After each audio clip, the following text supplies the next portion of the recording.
Quand est-ce que je commence? Devinez, mon gars. Messieurs les jurés, amis FC, Rab, exec, ce soir vous allez voir évident cet adage est pure vérité, pas simple croyance. À l'instant où je pris connaissance de mon sujet, un souvenir me traversait l'esprit.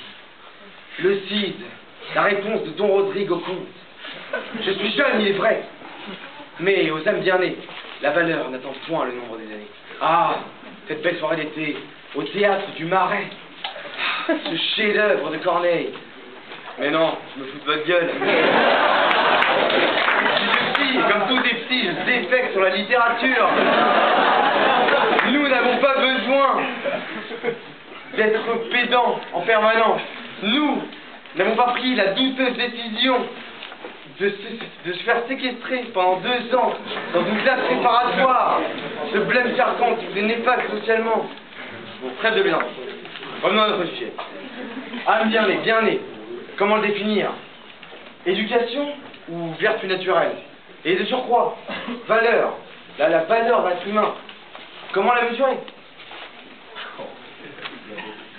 L'algorithme pour lequel je plaide serait donc une sorte de déterminisme méritocratique sous-jacent, également typifié comme si le substrat vertueux d'un individu rencontrait inexorablement et irréversiblement une destinée envers et contre tout. Pas besoin d'être sec pour être pédant, hein.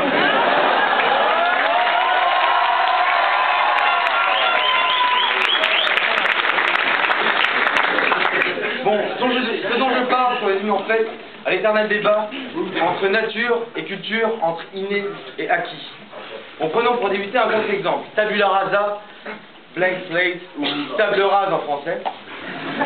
Cette théorie suppose que nous naissons tous avec un cerveau non formaté et que l'intelligence et le savoir viennent avec l'expérience et le temps. Aucune hérédité, bêtise, bizarrerie, bilbezé, bullshit.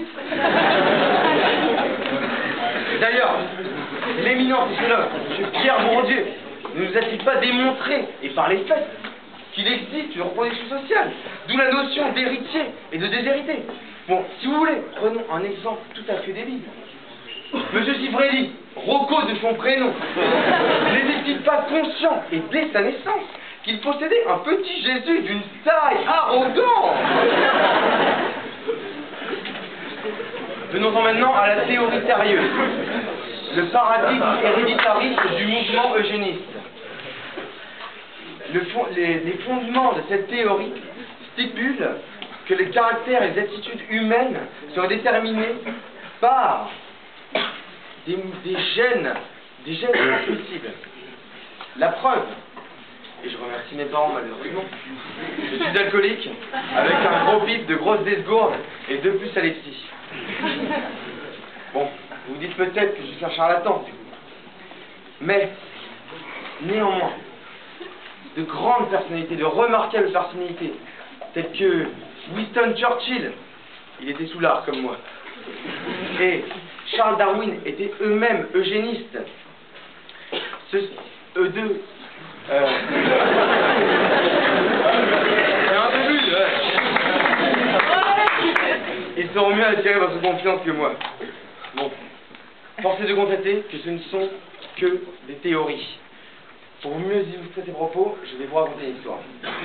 Je suis né en banlieue, un environnement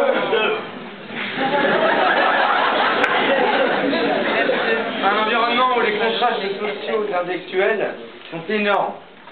Jeune élève que j'étais, en 5e, je ne comprenais pas les différences de notes qu'il y avait au sein d'une même classe. Je me suis donc mis à questionner mes camarades. Baboucard, t'as encore vu zéro?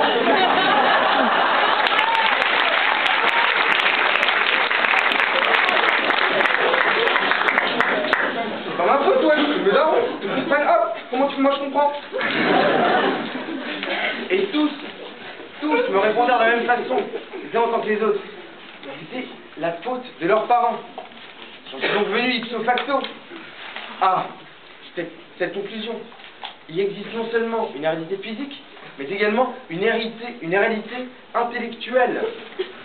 Bon, bien sûr, il n'y a pas que ça, mais vous en conviendrez, cela vous donne une nette avance sur certaines catégories de la population. Bon, présentement que les choses se sont éclaircies, j'ai vraiment besoin de vous avouer que toutes ces réflexions grandiloquentes, ces théories fastueuses et ces présomptueuses locutions latines, je ne les sors pas de mon cul. Je les ai bien trouvées sur le temple du savoir et de l'intelligence. Wikipédia.